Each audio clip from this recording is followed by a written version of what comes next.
Hello, everybody. Welcome. My name is Kiara, and I will be moderating this panel today. I'm very excited to be here with you all. So this is the 27th annual conference for the International Environment Forum. And the topic of this panel today is community engagement and diverse representation for social transformation. So the IEF, or International Environment Forum, warmly thanks our co-sponsors for their support, which is the Wilmot Institute, the Baha'i International Community, the EBBF, which is Ethical Business Building for the Future. So today we're going to have 5 presentations, and each will be around 8 minutes. We're first going to have a video, actually, which will be around 10 minutes, but then the rest will just be presentations that are around 8 minutes. And then after those presentations, we'll have a questions and answer section. So feel very free to post any questions you might have in there's a little part at the bottom of your screen that says questions and answers, Q&A. So feel free to put any questions you have there and any comments in the chat box. So just to begin this panel, I thought I could share just a few words about the topic. And I wanted to start with a quotation from Baha'u'llah, who is the founder of the Baha'i faith. So he says, "This span of earth is but one homeland and one habitation. It behooveth you to abandon vainglory, which causeth alienation, and to set your hearts on whatever will ensure harmony." So the overarching theme for this conference is implementing solidarity at all levels of society. And solidarity, to me at least, implies this idea of mutual support, of interdependence, of justice and equity. And in the environmental world, one of the ways that this idea manifests itself is in the diversity of human experience, and how actually this diversity can be harnessed to create social change. From rural communities to urban, young to old, wealthy to poor, literate to illiterate, women, men, the diversity of human experience really implies how much we depend on each other and how much we can learn from each other, actually. In a recent statement, the Baha'i International Community described how well-coordinated and integrated contributions from ever more populations will be required to, as they said, rebalance humanity's relationship with the natural world, and that overcoming any feelings of superiority or otherness is necessary for any motivation to work for a social and ecological common good. So I guess today we'll really be exploring that idea of how the contributions of ever more populations in order to rebalance humanity's relationship with the natural world. And we'll explore that through different insights from 5 panelists from around the world. We have such a diverse panel, so it's really exciting to hear from them. And about how in each of their experiences, how underrepresented groups from different parts of the world have been protagonists in their communities in creating social change, and really the potential this has for the future transformation. And really throughout all of their presentations, there's this common thread in all these stories that relate to the power of engaging all members of society in stimulating greater change as we all work in our different spheres towards a better world, really. So I'll stop talking now, but first, maybe let me introduce the first panelist, which will be a recording. So this is Christian Lupemba, and he is from the Democratic Republic of Congo. He will be sharing with us his experience and insights around the contribution of women to sustainable agriculture in the DRC. Thank you very much for giving me the floor. I will try to share on how underrepresented people are trying to work in rural area to promote change in the society. In the Democratic Republic of the Congo, various grassroots communities feel the need to reorganize themselves to face development issues following the challenges they encounter regarding support from state authorities in this area. The few development models that are proposed by government bodies, when they do exist, or even NGOs, are often based on a preconceived agenda that offers the same solution to everyone without taking into account specific needs of each region and also local expertise. In many parts of the country, Baha'is and their friends are trying to establish a new model of development based on consultation, action, and reflection, enabling them to analyze their needs at the grassroots level and to find effective ways to meeting them. The aim of such an approach is to enable each member to contribute to improving the living conditions of all, thereby achieving universal participation in the various initiatives aimed at promoting the common good. These initiatives not only strengthen the bonds of friendship and cooperation between participants, they also help to promote social cohesion, enhance the role of women in society and their inclusion in decision making, and protecting the environment, which is the reserve from which communities draw the various resources they need to survive. The people at the forefront of these initiatives, in most cases, are women and young people. But here, we will focus on women. We will share some of the experiences of these women whose efforts are helping to change attitude and behavior in society, while at the same time they are trying to protect the environment. The first example comes from the eastern part of the country in the province of South Kivu. This is a region beset by armed conflicts and inter-ethnic tensions. In some areas of this province, like Walungu or Baraka, for example, Baha'i women and their friends have embarked in a community-based farming activity to promote agricultural production that effectively help to combat food insecurity. One of the techniques used is the high-yield diversified plot system. This is a cultivated area with ridges, also known as beds, that enable sowing in row, good management of soil fertility, clearing of weeds, elimination of harmful insects, and combating plant diseases. This system helps to protect the soil's microorganisms by using compost instead of chemical fertilizer, and to diversify crops to achieve a perishable yield in terms of both quantity and quality, making it possible to calculate the nutrient and calorie content of agricultural production. This commitment on behalf of women led to the holding of community meetings between families to discuss other aspects of the social life of the village. The men found these initiatives vital for the community and decided to join in, and the village chiefs were among the first to support the initiatives. Reflections are now continuing on the education of children, unity and harmony within the community, and protection of the environment through appropriate agriculture. The second example comes from the center of the country in the Kasai province. This is another region where inter-ethnic conflicts are a serious threat to living together. As part of their efforts to promote peace and harmony within the communities living in conflict in Bakwan Kenge, women from several villages affected by the conflicts organized themselves to work together. After holding a number of consultations on the role of women in peace and social well-being, these women, most of whom were the wives of traditional chiefs, thought that peace could be promoted through an activity they could carry out together. Coming from different villages, some of which were in conflict,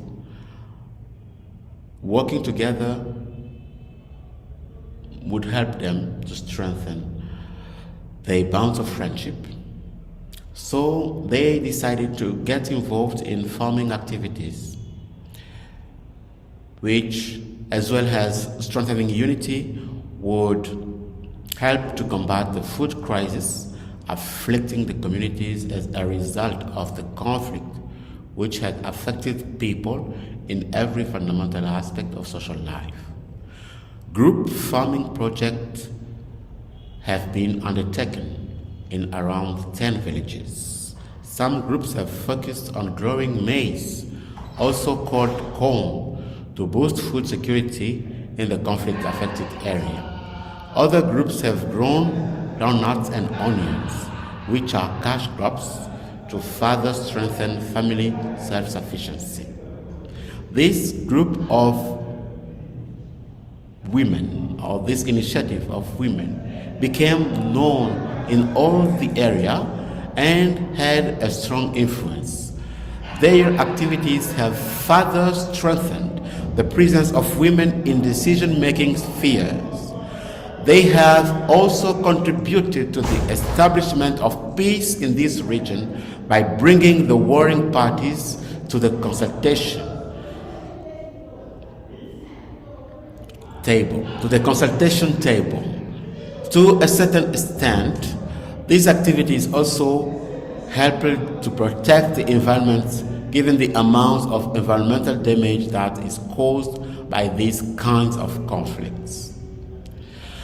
Such initiatives enable underrepresented group of people to make their voices heard while contributing to the transformation of society and the protection of the environment. These experiences are not isolated and disparate. They are scattered throughout the country and are expressed in a variety of ways. Although they begin with the initiative of a few individuals, these experiments manage to achieve a certain sustainability because they are accompanied by ongoing education that unfolds in mutual support of the protagonists so as to develop organically not only the technical skills but also the spiritual skills that are essential factors in the conscious and sustainable growth of the activities. Whatever form they take, they end up attracting all sectors of the community, and in most cases, the administrative authorities end up getting involved and supporting their successful continuation because they recognize that these activities can make significant contribution to the social reconstruction.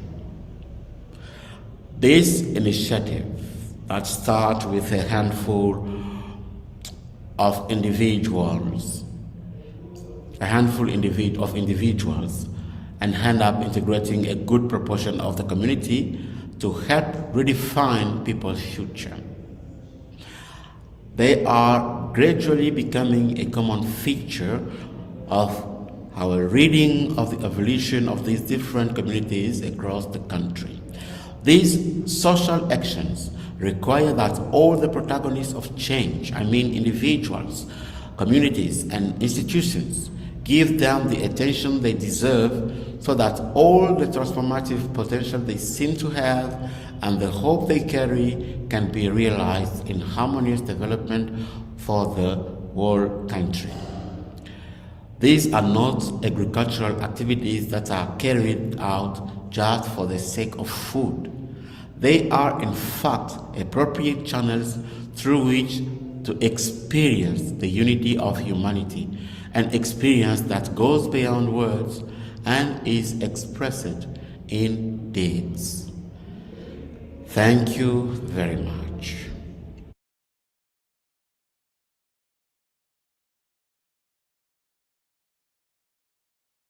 That was wonderful. He's not here, but that was a really wonderful presentation. It was really fascinating, actually. Next, we'll be hearing from Alda Aflatooni. Very exciting. So just a little introduction to her presentation. Alda will be sharing with us about the Kolumbili Urban Garden Initiative in Yerevan, Armenia. The project attempts to address air pollution through channeling kitchen biowaste away from landfills and instead into urban gardens. And this project really has been a means of community engagement where youth and children have been at the forefront of social action. So I'll share her presentation. Great. Hello everyone. My name is Alda. I am from Armenia, originally from Finland, but now living in Armenia for 2.5 years. And yeah, I would want to tell just a little bit about this Kombili project, which I started with a group of school friends originally, and it became a bigger project, and we're still in the process of building this Kombili urban garden. But I would just want to share some steps that we've been taking so far, and what's been happening, and how we've been engaging the community, and especially how youth have become empowered, and how I've personally become empowered through other youth. So yeah, this picture right here is from Yerevan, the capital. And like all capitals in the world, one of Yerevan's major issues is waste management and recycling. And it's almost, there is no system of waste management and recycling, or there is no recycling system currently in Yerevan. And coming from Finland, where we have this experience of like 3 to 4 decades of already recycling everything, where people have a very kind of positive attitude towards it, where the government is backing it up, and it's kind of a very natural part of life. It was a big transition coming to Yerevan where it was almost non-existent, and it was kind of like a bubble burst. And I think it was much needed for me too, to realize that like it's a very different reality in other cities. But this is how the Kombili kind of got its beginning. And you can change the slide. And this picture right here is actually it's a place right next to where I live currently. So it's a landfill. It's surrounding Yerevan, and 300,000 tons, and the photo is given in kilograms, but 300,000 tons of trash is dumped every year into this landfill. It doesn't get recycled, it doesn't get processed, it's just dumped there. And you can change the slide.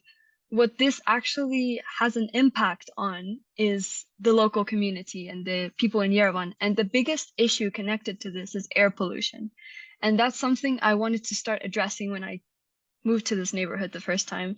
And if we give like air pollution a scale from 1 of like the purest air we can have to 7, which is like terrible, get inside, close your windows, don't breathe, Yerevan is often on the scale 6. So it can get very bad. The air quality can get very bad. And this is actually because of one of a very simple but drastic fault in the way we behave in our everyday life. And one big component of this is bio-waste. And bio-waste is almost half of the trash that we here in Yerevan throw away all the time. But it also, when it's dumped into landfills, it produces toxic greenhouse gases. And this behavior fault is something that can be easily changed, but it's also a habit that maybe adults and older people don't often take to consideration as something that's important for them and something that they can do. So this is how kind of youth came into this project. And just before I go into the youth involvement, I have a short video that will introduce like this project, Kombili project as a whole. So maybe Kiara can show that. Thank you.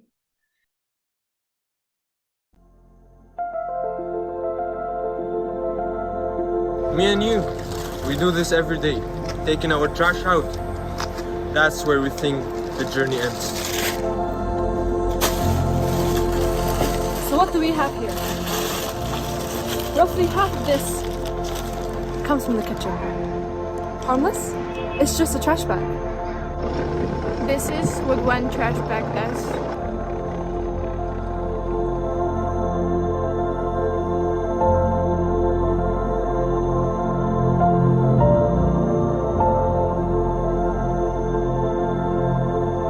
Every year, 300,000 tons of waste are being dumped over here.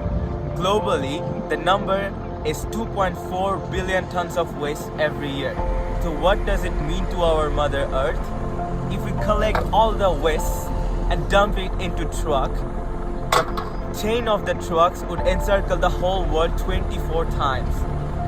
When bio-waste is mixed together with all the other kinds of waste, a toxic anaerobic process starts. They produce two of the most dangerous greenhouse gases, methane and carbon dioxide. Let's change this!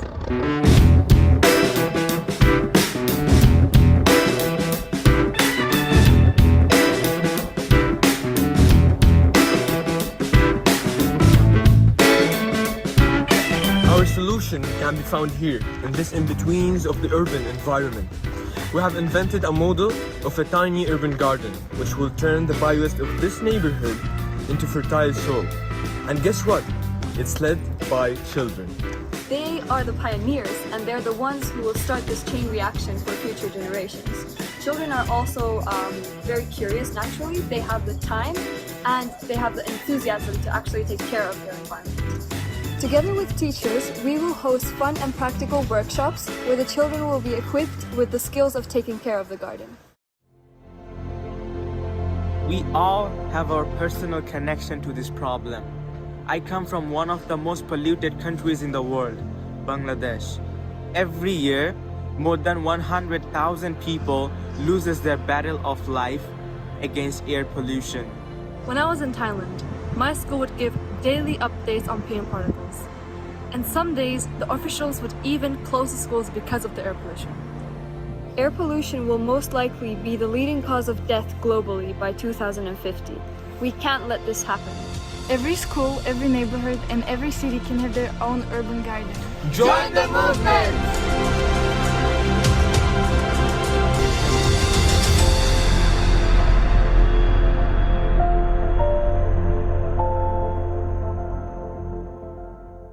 Yes. So what you saw in the video was my team of school friends who we initially started this project with, and now we are working together with a local community partner. It's a community center called Waves, and it's been formed by the Baha'i community. The community center is run by the Baha'is, but what some of their major actions are junior youth groups, children's classes. They have these social action trainings for youth. So we really took this as inspiration because one of the major components of this Kombili project is education. And we really wanted to make, because we're building a community garden. So we wanted to, so that would be sustainable. We wanted the youth and the children who are leading this garden to actually, for the youth to teach the children and to have like this educational component. And when you're talking about habit change, you can't just imagine the children as empty cups that can be filled with knowledge and that we're pouring information into their heads and then they will change the way they're behaving. But we realized that instead, we needed to have a very practical approach to the way we were teaching about composting, about bio-waste, about recycling, about how waste can actually be like treated as a raw material that you can use for new things that can actually grow new things. And yeah, and in the core, there was really like this sense that we're all noble human beings and we should use our talents, our skills, the skills we learned during these workshops about composting and so forth. We should also combine that with service and use our skills for the service of our communities. So with these thoughts in mind, we started hosting some workshops. You can change the slide. And one element in this project is the technical part, which is the composter tumblers. So for this part of the project, our first phase is kind of, or has been testing how this composter works. And in this picture, you can see we're testing it with the children. We're actually measuring how much bio-waste goes inside, how much soil can be produced and comes outside of the composter. We're measuring temperature, the time it takes. So we're learning together about this process. And I think we really wanted to make it as fun as possible, as engaging as possible, because the children will be the ones who will like take ownership and who will make this into a habit in their urban environment. So this tumbler was like an invention that works very well in urban environments because it doesn't smell. It's very easy and fast to use, and it's also fun. You can customize it, and you can rotate it. And we kind of wanted to combine like this fun like game element with composting. We can change the slide. And here we decided to do this activity called the trash patrol. So in this urban environment where we are, we went to different junior youth homes, and we would pick out their home trash, and we wanted to evaluate how much of their trash was actually bio-waste and how much was other kinds of waste. And we realized that this fact that half of the waste is bio-waste actually holds. And it's very interesting when it comes to involving a whole community to bring their trash to a common garden, to bring their bio-waste and to recycle that waste. So how much waste actually goes in and how much soil can be generated out. And we're kind of engaging together with the children in this like process of learning, okay, what is my waste made of and how can I turn it into soil? Can change the slide. And right now, we realized some of the challenges we've had is that adults are very slow. So sometimes it's hard to mobilize a community to work, especially the government side of things. But right now, what is awesome is that we've got a piece of land that you can see right here, and it's surrounded by about 20 large apartment buildings. So there's like a community around it. And I think the beauty is that everywhere in each city, we can find these pockets that are not used for anything, but that still that have communities around them, and these pockets can actually be used for gardening, for creating kombilis, and that's basically like the idea of this project. And yeah, that's Kombili in a nutshell. Oh, if you have any questions, I'd be happy to answer them later on.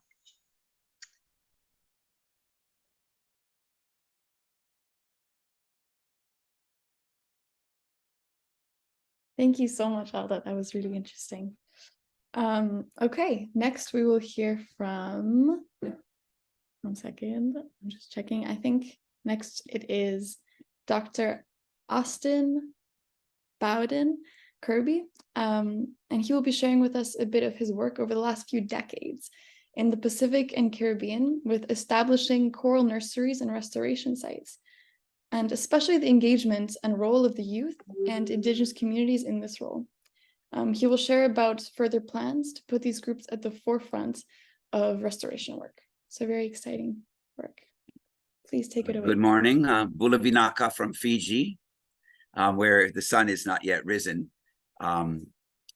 This earth is one country, and we're all engaged in stimulating change, positive change, because there is a crisis. So I have dedicated my life to working on coral reefs. Now, in the South Pacific here, coral reefs are the primary provider of protein for communities. The corals provide houses for fish. The fish live in the corals. The small, tiny fish provide food for bigger fish. And it's all an ecosystem that has been very productive over the generations and provided food. And I had the fortune of coming to Fiji when I was 21 because my father was working here. And I went around. I had also the fortune of being a young Baha'i. I became a Baha'i when I was 17. And so I was able to find the community here and live in the villages. And like not a tourist or anything, but actually living and sleeping on the floor and going and helping in the garden and fishing. And so I decided for my life, because purpose of life is service, according to Baha'is, and we're supposed to carry forward an ever-advancing civilization. So I specialized in marine biology because it was very interesting when I went fishing and spearfishing and snorkeling on the reef. And so I basically made a life out of trying to help the coral reef to be well managed. So now, as an older person, this is my 70th year, I have been focused on the last decade or more, 2 decades, on empowering young people to care for their coral reefs and communities. So in 2009, in 1999, when I came back to Fiji, I saw that the coral reefs were overfished, they were horribly degraded, and we started working with communities here. And through a consultative process, the communities decided why were their reefs going downhill and how to turn it around. So through consultation, they reestablished their traditional tambo areas, their no fishing areas that they hadn't been doing for generations. And we got the government permission for them to have the management ability to close the reef. And the chiefs made edicts to close sections of the reef. And from the first 5 no fishing areas, tambo areas in 1999, there are now over 300 community-based no fishing areas in Fiji. And it's made a huge difference in bringing back the abundance of the fish, because this gives the fish the place to reproduce. Now, the young people are, well, they're looking for something to do, especially the ones that are engaged and know that the purpose of life is service. So what we're doing now is in those no fishing areas, we're actually planting corals, because climate change has been raised its ugly head in this process. And most of the corals that were there are now being killed by hot water. So I've been able to train over 300 people in the last 2 or 3 years. And these young people are actually doing coral planting, but not just any coral. I've trained them how to find the heat adapted corals that don't die when the water gets so hot. And so the young people are right in the forefront of solutions for climate change. And so this coral gardening is gardening of heat adapted corals. And those heat adapted corals help teach the non-adapted corals how to live into the future. And so it's very exciting. And the youth in some of these villages are doing things totally on their own now that they've been empowered, and they're making their own structures full of corals for the fish. So anyway, there'll be a video, and these are some of my trainees. We have over 300 university graduates that have a marine biology degree and no jobs, and we're trying to train them, and we're trying to get them hired in resorts, but also to active these a little bit older, in their 20s. We're trying to get them active with the youth in their own villages. So here's the film. Thank you.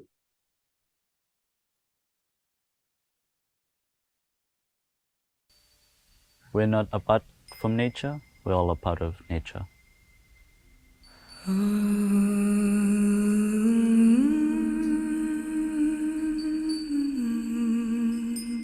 We are all connected by the ocean, so it's up to all of us to save it.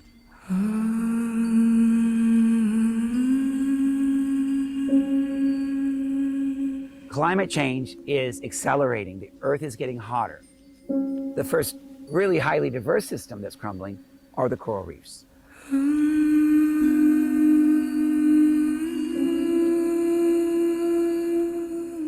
I see hope in people.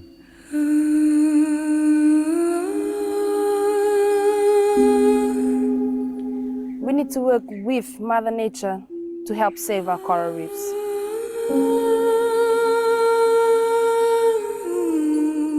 I am working to save coral reefs because coral reefs is part of our lives. It is a source of food and a source of income for us Pacific Islanders. It would be incredibly sad if we lose all this.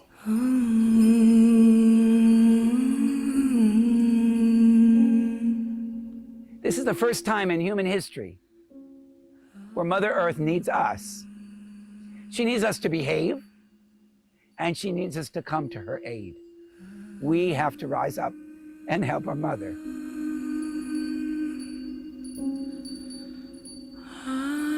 Sorry.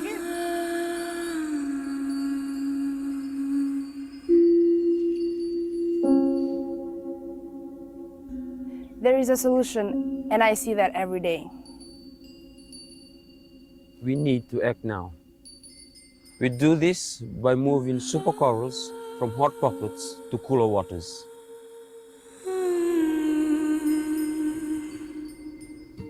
This is how we fast-track Mother Nature's evolutionary processes. For Pacific people, we need our oceans to be healthy. It's not about us, it's about our children and the future generations.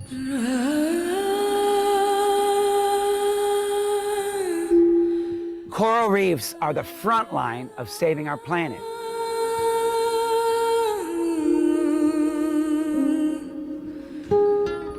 I see hope every day when we go out to our nurseries, actually doing the work and seeing the science and everything working out the way we want it every day. My dream is to inspire youth and people around the world to look after the ocean, to feel that connection with the ocean and nature so that we can take care of it. This Reefs of Hope strategy, we need wide support. We need government support. We need international agency support. We need individual support. We need community-based support, NGO support, and we need unity. This is not my strategy. I'm offering this. This is your strategy now.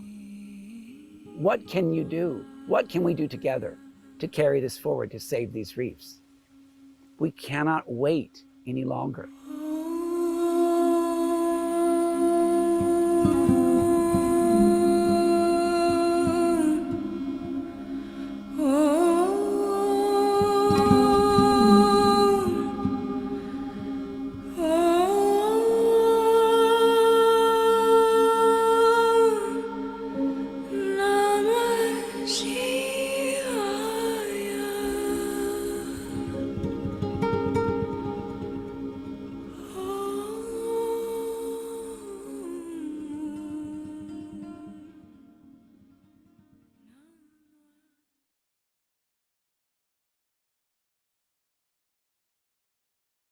Thank you so much, Dr. Austin.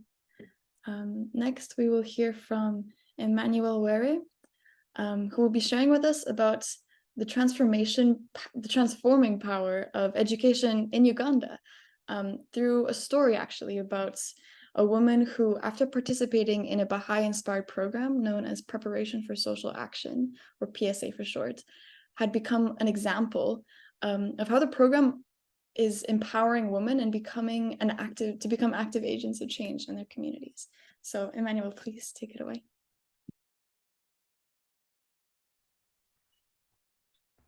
Thank you so much for giving me this opportunity to share.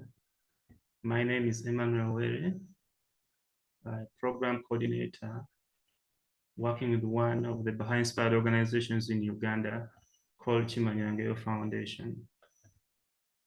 So this story is about Sylvia, a student in one of the community-based groups in Uganda, a group that is studying the preparation for social action, a program that raises the capacity of people, especially youth, to engage in activities that aim at their own transformation and societal transformation at large. After studying one of the units in this program called Planting Crops, Sylvia decided to participate in the activity of setting up a backyard garden, which is just one of the practices in the unit. Then, as she advanced further in her education, she reached a point when she had challenges, economic challenges in life, and asked a facilitator of her group or a tutor to assist her find a job elsewhere.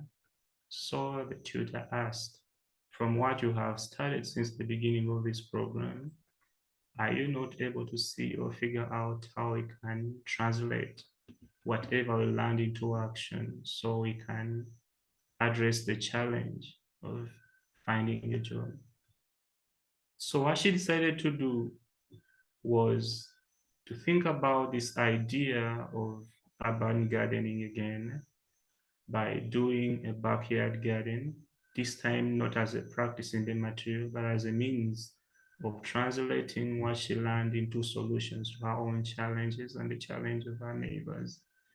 One of the common challenges to all the neighbors was that they walked long distances to the local market to buy vegetables, which vegetables she learned to produce through her activities in the program. Sora, working with neighbors again, asking for manure from their own animals, from her own compost that she made. She started this garden. And using the knowledge in accounting that she learned in the unit of addition and subtraction, she was able to figure out how she can start her own store, a small store that was selling groceries like vegetables, that she was producing in her own garden. And neighbors were very happy about this and encouraged her to continue. They were particularly happy that they were no longer walking long distances to the person to the local market, or that didn't have to send their kids to distant places to buy the things that the neighbor was now having. And then when she raised some money, she decided to diversify a bit, and now went into the idea of buying sweet bananas or bananas, ripening them and selling them at her store. So when one of her friends also had a similar challenge, she decided to assist her, share the knowledge that she had accumulated over like 3 months in doing this, and they started doing the business together.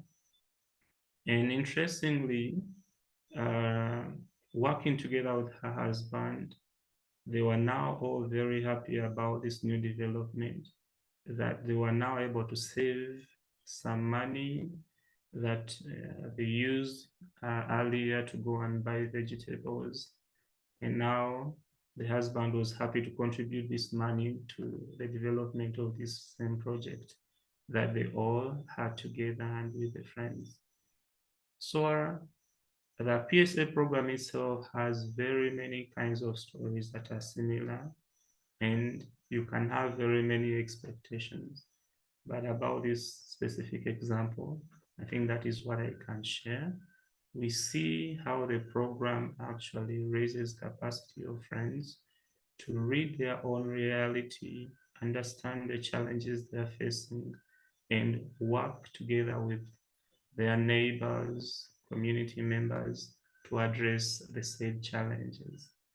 The key difference between this educational process and the others out there in the world is that it focuses on the individual capacity, the capacity that the individual possesses, and focusing on the human being basically assists those who are starting to find the education very useful, because it is not just about the subject matter itself, but it's about how you're going to use whatever you're learning to contribute to positive change in the community. They are now becoming a protagonist of change. Thank you very much. Thank you so much, Emmanuel. For our final panelist, we will hear from Ismael Velasco, who will share with us a story of how, against various powerful negative social forces, a small group of Inuit youth in Greenland's capital, mobilized youth from across the city in a movement of hope, of psychological resilience, and integration of both their indigenous heritage and identity and their sense of global citizenship. So please, Ismael, take it away.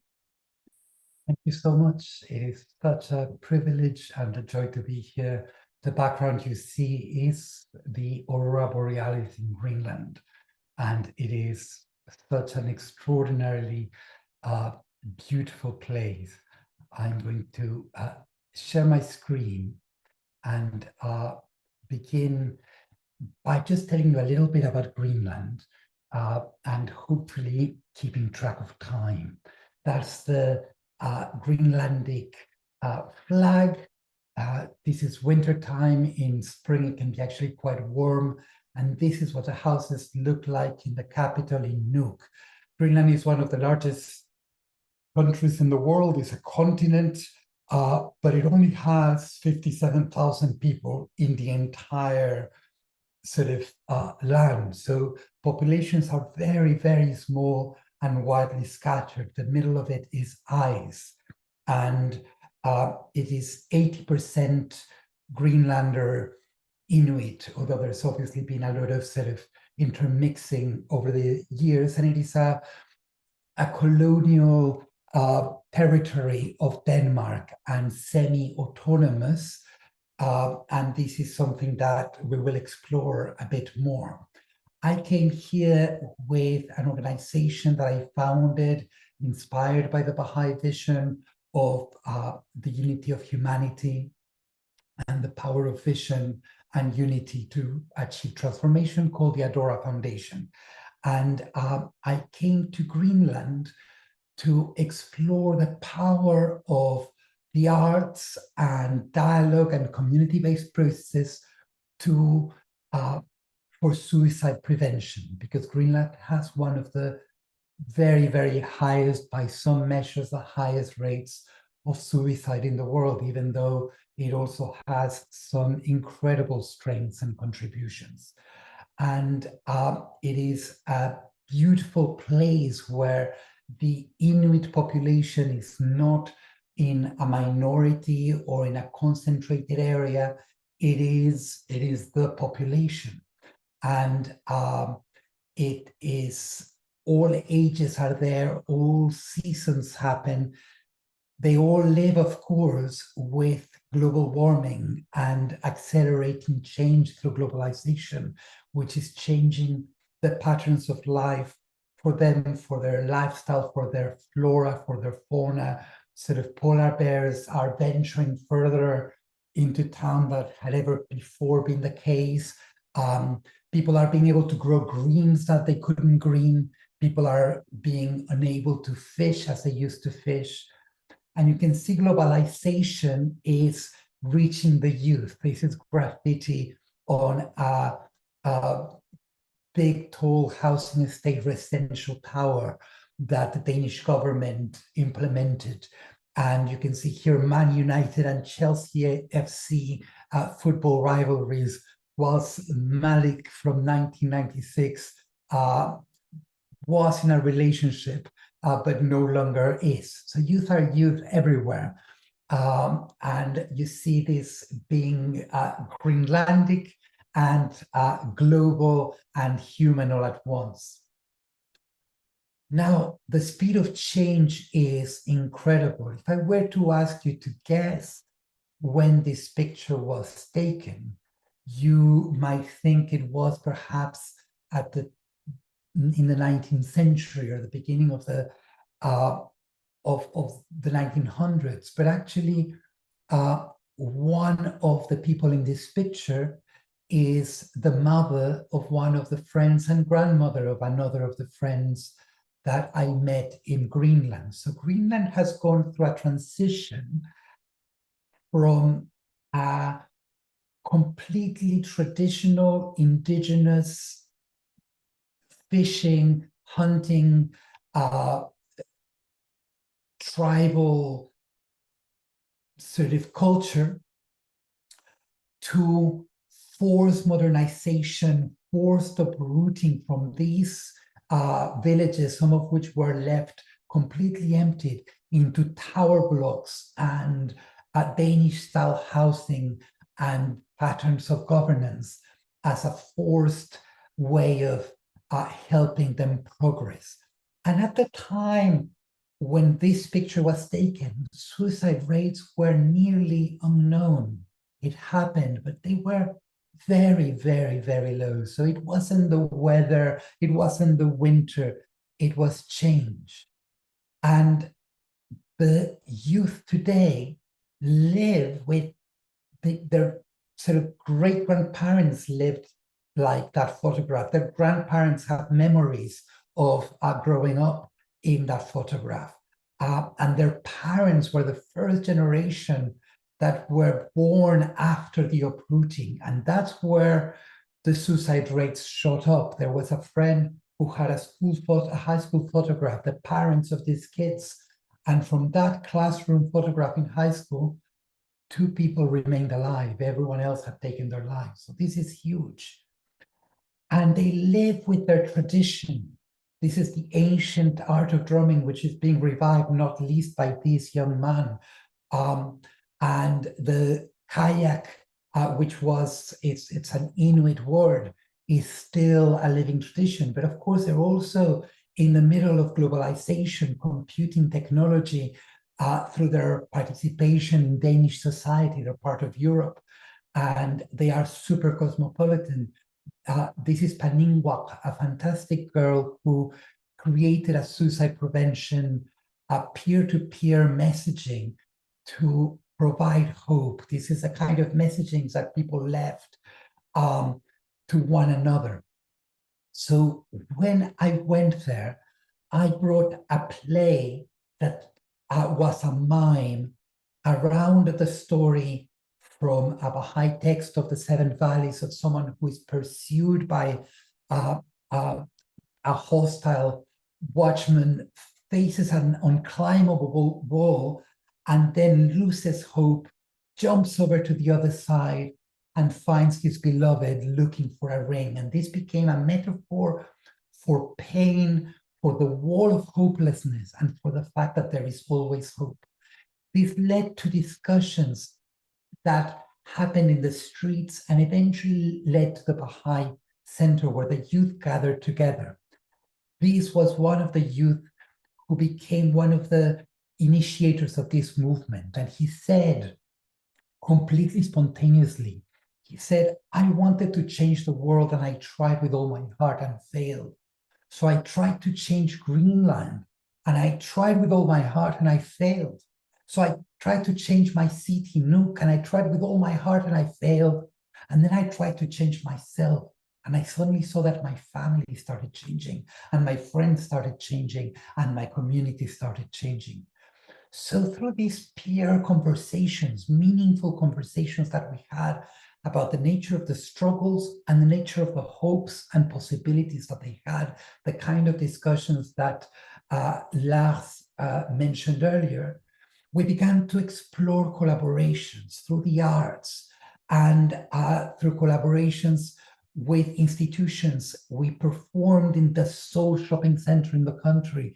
The community came and the message again was one of hope. And you can see that this represents a diversity of Greenlandic youth today. Some of them grew up in Baha'i families. Some of them had never heard of the Baha'i message before. They were all living with climate change, with technology, with globalization, with social media, and with the enormous trauma and the enormous connection to nature and hope and capacity for change. You can see that the Red Cross became participants. This went into the media, and eventually this became a movement that reached really the entire country through national TV. And in these conversations that began when one Baha'i invited me to perform in her classroom to some youth, and at the end of it, the youth said, this play and this message of hope, that there is always hope, is so important that it has to be performed. One person said, you have to do it in the square. No, you have to do it in the shopping center. No, you have to do it in local TV. No, you have to do it in national TV. You have to do it to the government and the politicians. And all I responded was, who will help me? And their love for each other was such that they took me to each of these places they suggested. And the play and the conversation became viral. And all of those things happened in the square, in the shopping center, in national TV, and eventually the premier of Greenland spoke to us. But the really most powerful thing that happened was that under the radar rule, the youth talked to one another. And this eventually reached this handful of youth talking to one another, reached 1 in 10 youth from the capital. And I will leave you for 1.5 minutes with a conference that brought together the culmination of all of their consultations into this message of hope that brought everyone into the first youth conference organized ever. They created a resilience suicide prevention course in high school. They generated their own materials. The child who had been bullied became the facilitator for all of the children and the youth who had bullied him, until all of these youth developed a whole bunch of resilience techniques and strategies for coping with adversity. Through this planning in small rooms, through the institute process, through studying rookie materials that gave them spiritual and social vision, they mobilized their peers and eventually all in all to the main youth center in the city. They planned workshops and activities, participatory action, with some mentorships that allow them to mobilize everyone, each of them designing their own activity, of them becoming a facilitator, first in small groups, then in school, and then eventually here, which got full and spread a movement that 3 years on today continues within the Baha'i community. So that is the story. Thank you very much. Thank you so much, Ismail.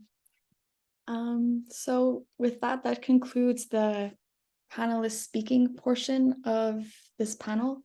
So now I would like to welcome all the panelists to turn on their videos if they would like to, and also to welcome the participants to put any questions you might have into the questions and answer section. We would love to hear from you and really just have a discussion now, because these are so many interesting and diverse experiences that's, yeah, really finding the truth in all of them and how they're so related into this bigger process together is really a beautiful thing. So feel free to put in your questions, and then just to give a little bit of time for the participants to kind of create those questions and to put them into the chat or the questions and answers box. I thought maybe I would be able to start with one question.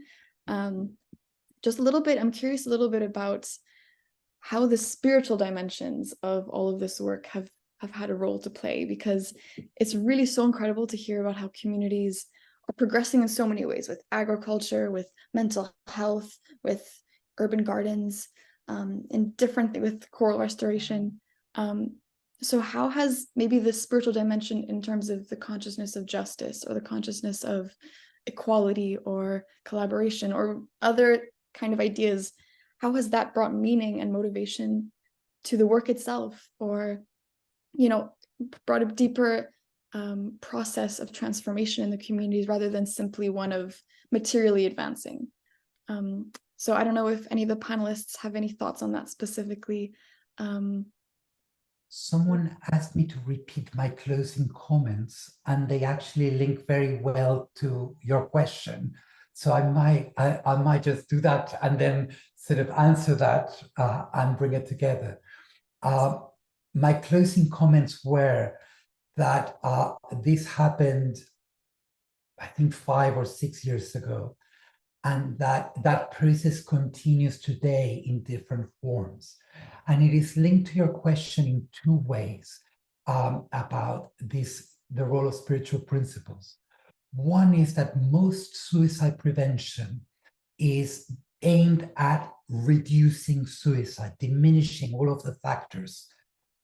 But some of the research that we did showed that hopelessness was very strongly correlated with suicide risk. So instead of reducing suicide, what we focused was on increasing hope. So that spiritual principle of hope became this incredibly motivational, empowering, and empirically preventative thing. The more hope you have, the less at risk you are, regardless of anything else that happens. So that's the first thing, that the spiritual principle became a motor that was a positive solution that brought everyone together. And the second element was that out of all of the initiatives that we began, The ones that were sustained were the ones that had a spiritual content. The people who engaged in this as part of a spiritual process, as part of the Ruhi Institute, the Baha'i community, those people who had a spiritual, explicit engagement with the process of change are still engaged with it. Those for whom the engagement was not spiritually framed moved on to other priorities at different times, had less resilience in that process of execution. So the longevity of the impact was very linked to that.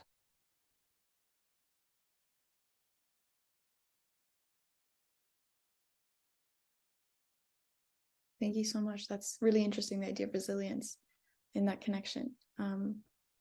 If any of the other panelists want to share about this, feel free. If not, we'll move on to other questions. I would like to share something about that. It is basically about the principle of the Baha'i faith regarding education, that, if I'm paraphrase, that we regard every human being as a mind rich in gems of inestimable value, and that the role of education is to make these latent gems actually come out. Thinking about that, we see then that every education process has to focus on the individual, the gems that they possess.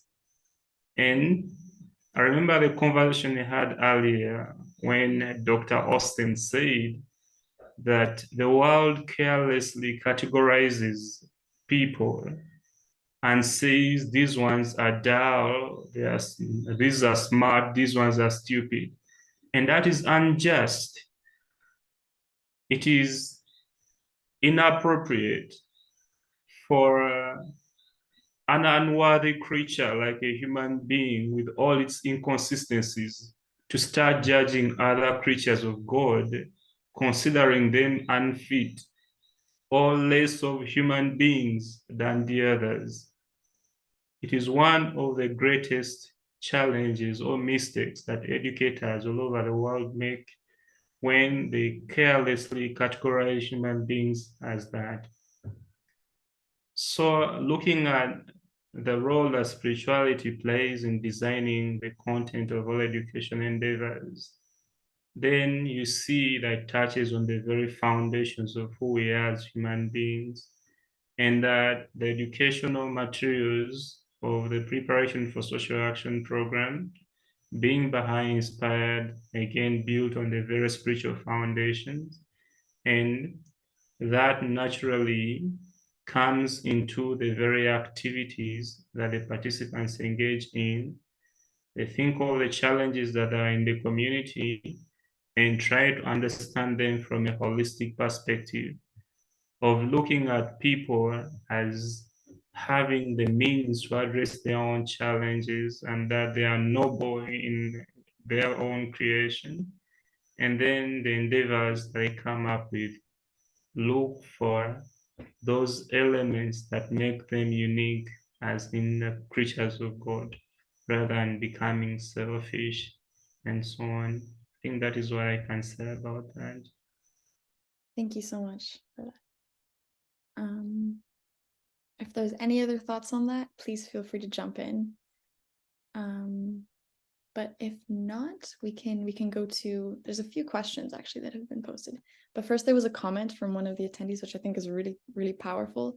Anonymous attendee says, "We hear of the Anthropocene where humans have a direct impact on nature, but you have shown that it's not all bad impact. The good impact is that we can be stewards of the earth." I think that's so true. So thank you for that comment. So next we have a question for Dr. Austin. Were there any difficulties when creating no fishing zones? More specifically, were people worried about being able to financially support themselves with no fishing zones? And if so, how did you work with the community to overcome this issue? It's a good question. Oh, that's a good question. So you're closing half your resources that you normally get food from. And this was in 1999, 2000. And it is a spiritual process, because what people, what in the consultative process, what the community came up with is, we had an old way of managing these reefs that we used to keep everything was alive and more abundant. And we've abandoned that since we became Christians. Okay. And that was called the tambu system, where they would close the reef or close a section. They even had sacred reefs where nobody would ever fish. And so the reproductive process of all those fishes were well protected from the tradition. And so getting that back again was a spiritual thing. So it takes about 3 years before your fish numbers are so abundant that they overcompensate. So if you close 1/3 of your resource, and this would also be true for forest species, like if you're hunters, if you close 1/3 of the resource on an overfished or an overhunted system, within 3 years, you will get a doubling, a tripling, and sometimes even a 5-fold increase in what you've got from your open fishing areas or your open hunting areas. So the people in Africa should look at our model, because if you, in other words, as you give, so shall you receive. So you give up 30% of your resource and you get back 5 times more, or double at least. So, but there's that gap. And so what we've done is we have a sustainable livelihood center. We have a happy chicken project. So we're trying to give, when people close the reefs, we teach them how to do chicken farming. And some people already know, but we've improved the breeds, and we have a breeding center. We have a hatchery here, and we're looking at livelihoods. People have lots of chocolate or cocoa, wild cocoa. It was introduced as a livelihood, or not as a livelihood, as a commercial product. And now we're training people how to make chocolate and how to replace coffee and tea, and also to make yummy chocolate, so you can make chocolate cakes and things. And the women are doing that. And then they have businesses they're making chocolate cakes and things for people's birthdays and stuff. So livelihoods is really important. And the spirituality of returning to your culture, when they marked those tumble areas, they were weeping, they were crying. They did it based upon a spiritual belief that as they were returning to the ways of their grandparents. So the way forward actually is to gather these customs and culture and look at what we can use. And these are neglected jewels and gems that have been cast aside, and get these jewels out of the gutter, polish them up, and put them on display. And from those 5 tumble areas, there are over 300 that now are in Fiji. And I didn't do that. It just spread from community to community. And so this is an amazing transformation that is occurring. But with climate change, it was knocking us down. It was taking back so many of those gains. And now we have a way of working with the corals to bring things forward. And that required a little bit of science, a little bit of retraining. And it's getting the youth more active, because you have to actively work to keep things from going backwards. Okay, that's enough. Thank you. That's really cool. Okay, I think we have a couple questions for Alda. So anonymous attendee says, thank you for the great presentations of great local initiatives that keep us all hopeful. For the urban garden in Yerevan, did you start planting, and how many youth from the neighborhood are involved? So we are now testing our tumblers, and we're trying to get soil so that we can start using that for planting. So we haven't started our actual planting phase yet. But yeah, the other question was, have you started planting, and what was the other one? And how many youth are from Right. the... Yeah, so now that we started working with this community center, they have about 100 youth that are somehow involved in either children's classes or junior youth groups or so forth. So from that pool of youth, about 20 to 30 have participated in our action days and our training sessions now. And we're trying to grow that pool. But most of those people are from the local like buildings where we have our Kambili site where we're going to start building soon. So it's still quite a small pool of people because it's a neighborhood, but we're hoping it will grow eventually. And of course, then we have like the older youth who are supporting the younger children. So it's like altogether children and youth, about like 20, 30 growing amount of people, I hope. That's so amazing. Wow. And I'm sure this project will only grow more because it's inspiring so many other groups. I guess another question we can just quickly jump to about the Kombili project is from Mark Griffin. He asks, the bio-waste removal reduced methane and carbon dioxide, but was the biotrash used to make compost or to make methane for fuel? Oh, okay, methane for fuel. We haven't tried that yet. So far we've only been making compost. And yeah, I think it has a lot of like potential. And maybe eventually we'll start thinking about other ways in which we can use bio waste to like as a resource. But for now we're making compost so that we can actually produce soil that can be used for planting. In Yerevan, we have this issue of trees being cut down, and during the 90s especially, a lot of trees got cut down, so the whole of Yerevan is pretty barren. And what we're trying to do is also introduce like more green spaces into the city, especially these urban pockets where people don't really have, like kids don't really have playing areas that are green, and people don't really go to parks. So I think this compost also provides, like when it becomes soil, it naturally provides this resource that we can start using for planting these new seeds and new trees, and also making these green areas. Thank you so much. So now we have a question from Arthur Dahl. And I guess whichever the panelists feel that they would like to answer, please go ahead. So we have, how can these wonderful examples across many cultures be shared around the world to encourage others? Youth need reasons to hope. I think all of you touch on this idea of hope in some way, which is so interesting. So I'm sure there's lots of thoughts about this, about inspiring others.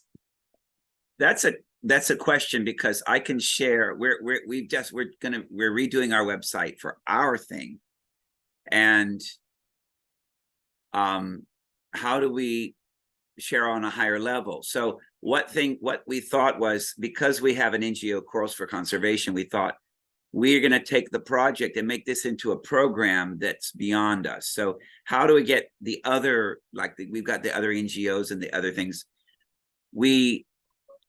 The government likes what we're doing, and they sent 11 of their community officers for training. So the government's sending their people for us for training, because they also want the communities to do the no fishing areas and to get the resources back. So, but how do we raise this up? Because there's a common thread. Also, not just how do we raise it up, how do we examine it and tease out the common threads of success? Because we're doing something that governments the top-down approach has not really working very well. How many failed projects are out there? And like Ishmael said, that it's actually in Tuvalu, I gave a government paid me to give a workshop, and I did the government workshop, and that money was finished, but the Baha'i community is strong there, and the youth got all excited, and they came to the workshop, and they said, "Can you come back?" And they raised money to get me to come back. Isn't that amazing? And so it was the youth who already had this spirit of, okay, the purpose of our lives, I think one of the common threads, the purpose of our lives is service. The purpose of our lives isn't just to have fun or to make a lot of money. No, no, no, no. The purpose of our lives is that we are important, and we're going to make this world a better place. So to carry that forward. So the common thread is we have to tap into the youth and the women and the men and the communities service, and it's a spiritual thing. So how can we raise this up on an international level? Is to somehow, we have to frame this in words that are not offensive. We have to, like we've done with the junior youth program. Yeah, the Baha'is are sponsoring it and causing it to happen, but we don't put that in people's face because we want everybody to participate. We don't use any jargon words that divide people. And so in our coral reef work, we're calling it Reefs of Hope. Reefs of Hope is for everybody. It's for everybody. And yeah, the community in Tuvalu, they made their own NGO. The youth made an NGO called Fulingafo. But it's not just for the Baha'is, it's for everybody. So the whole thing of how do we become inclusive? How do we prevent division? How do we join with others? And then these common threads of, yeah, if you're going to do coral reef restoration, you have to address overfishing. You have to address community-based management of the resources, participatory consultation, participatory community-based governance, consultation, giving people hope, getting the youth involved in something they can be proud of. And then you won't have suicide. You won't have these conflicts. You won't between ethnic groups. It's all about unity and diversity and using people that are mentally handicapped, spiritually handicapped, or physically handicapped, and seeing them all as jewels. Okay, that's enough. I also made a suggestion, I posted it in the answers, that I think the International Environment Forum has a really unique opportunity because the people here are just the surface of this gigantic iceberg, speaking of Greenland, right? Every single person in IEF is doing something amazing. And I think if we had volunteers who once a month curated stories and links and then posted them, but posted them not in, yes, also in the IEF channels, but especially in communities that have nothing to do with us in that sense, because there are communities dedicated both to the positive. For example, there are one of the biggest groups on Reddit is good news. People are just looking for positive news. So if somebody posted a link with positive news, people would hear. And then there are people looking at big problems and very despairing of it, and climate change. So I think if we had a volunteer who was able to curate from all the stories and the membership, just 5 links, just one paragraph story, and posted it in communities, not in like their own personal page, but like specifically in communities dedicated to these things, I think that could gain a lot of traction. And the second idea was to also allow for text-only, easily printable, low data formats so that places that don't have a lot of connectivity can print it out and spread the word in other ways. But I think engaging a few youth in hearing amazing stories, like what an incredible role as a volunteer, right? I'm just going to talk to one of the most amazing people in the planet and say, what's new with you? Great. And I'm going to post it everywhere. So that's a suggestion that if anyone listening here feels able to offer, I suspect IEF would be keen on and would bring hope to lots of people.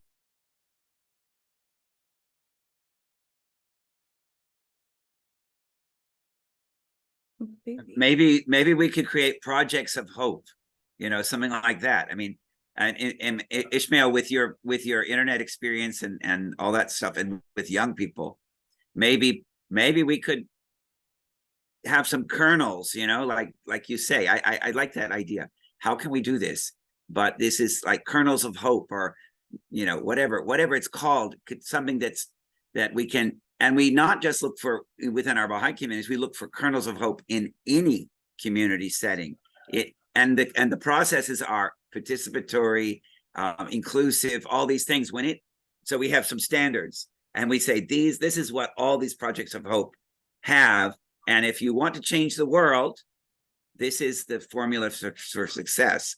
I don't know if anybody's doing that. If anybody wants any support, if anybody wants to run with this idea, I'm very happy to provide. I put in my LinkedIn, just message me, add me. And if you want to create kernels of hope online, if you want any support with that, absolutely, just reach out and I'll gladly help as much as I can. Yeah, that's wonderful. We even have an example, a suggestion for the name Gems of Hope from Joe. But yeah, that's a really wonderful idea. I think that's something definitely to be explored. I think we only have time maybe for one or maybe two more questions. I think that there's a couple really interesting ones. Maybe we can start with this one, if there's any thoughts about it. In all of these wonderful initiatives, how confident are each of you that the good work is now owned by the participants and can be sustained indefinitely regardless of available funds and a single champion? So in case there's any thoughts about that,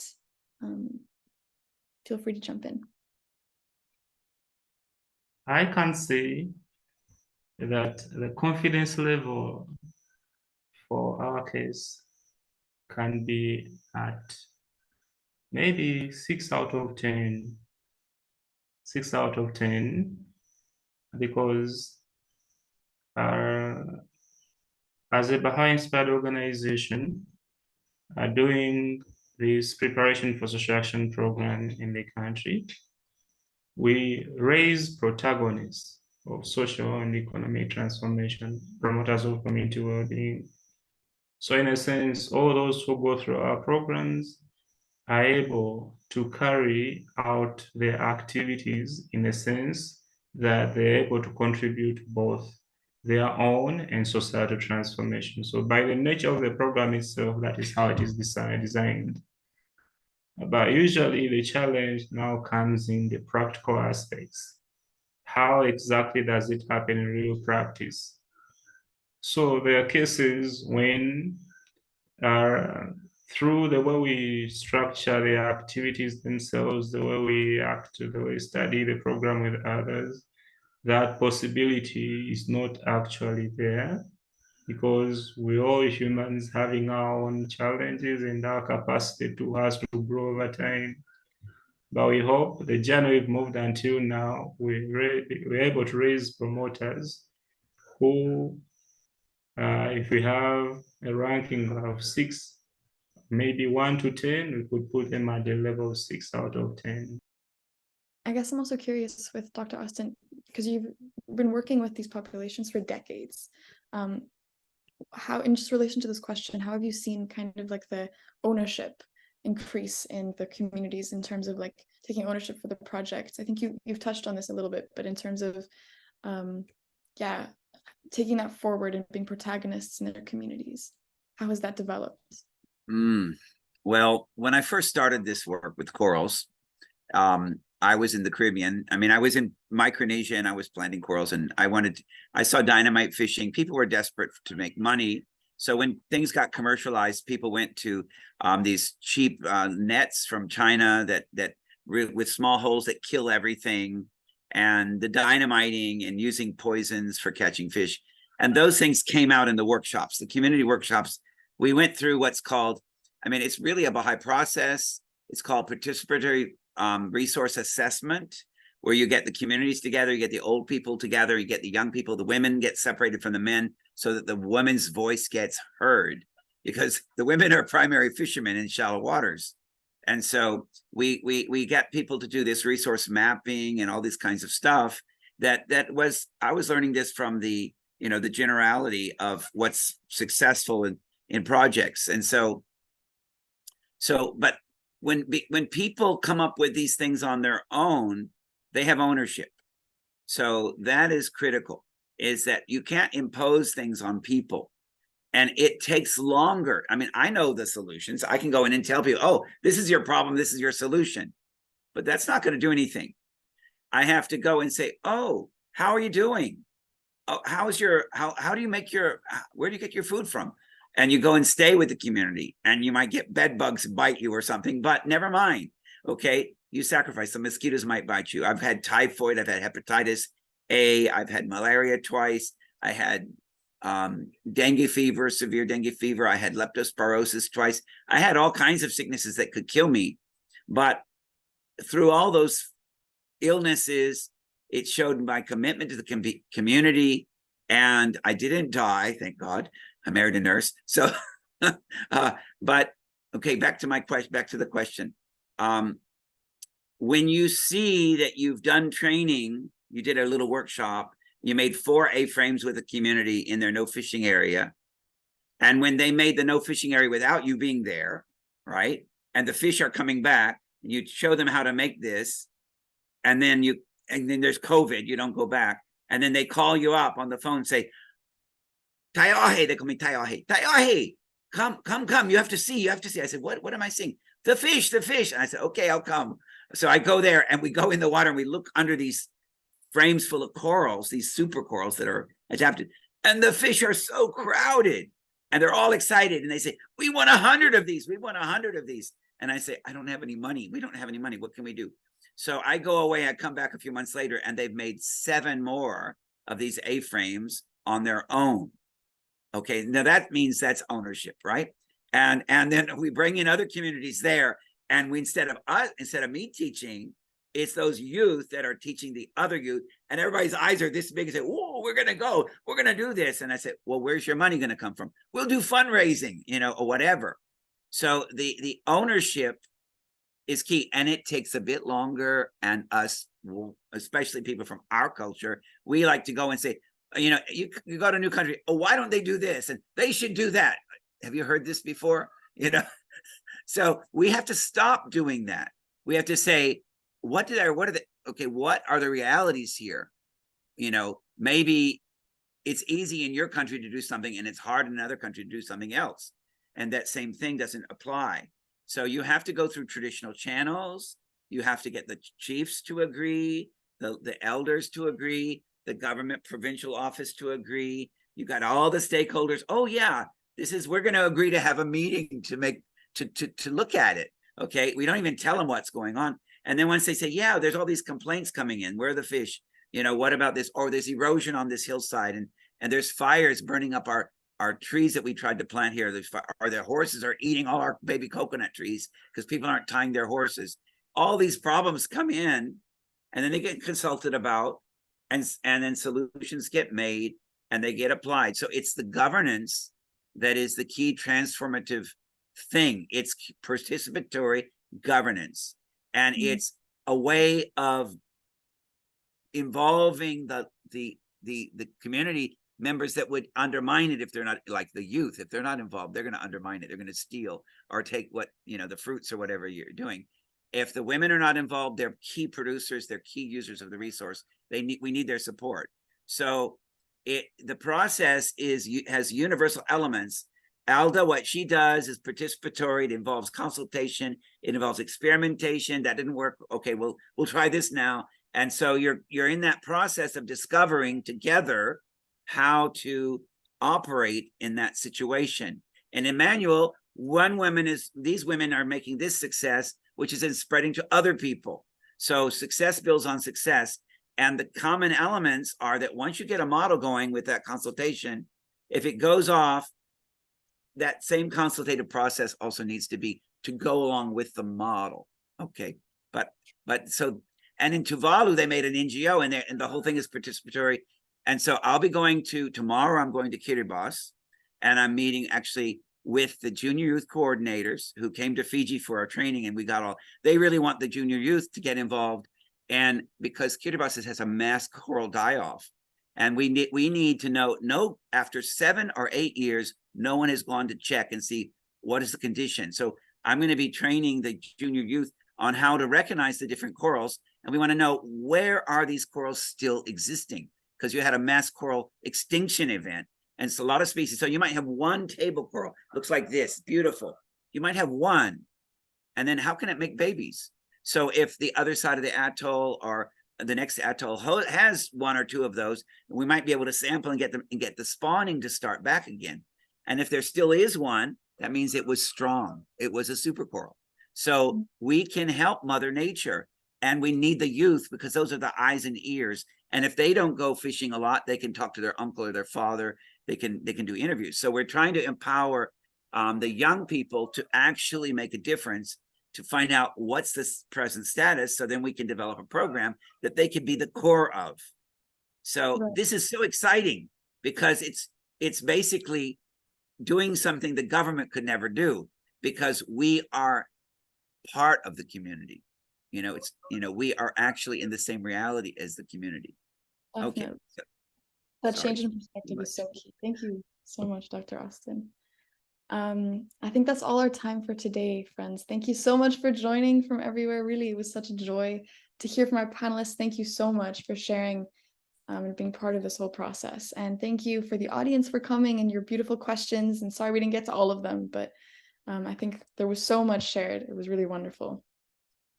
So we have tomorrow there will be another event at 8:30 a.m. EDT, Global Environmental Governance, so feel free to join for that. But yes, that is all for today. So thank you so much, everybody, and have a wonderful rest of your morning or evening or afternoon, wherever you're joining from. Thank you all, and thank you, Chiara, for wonderful facilitation.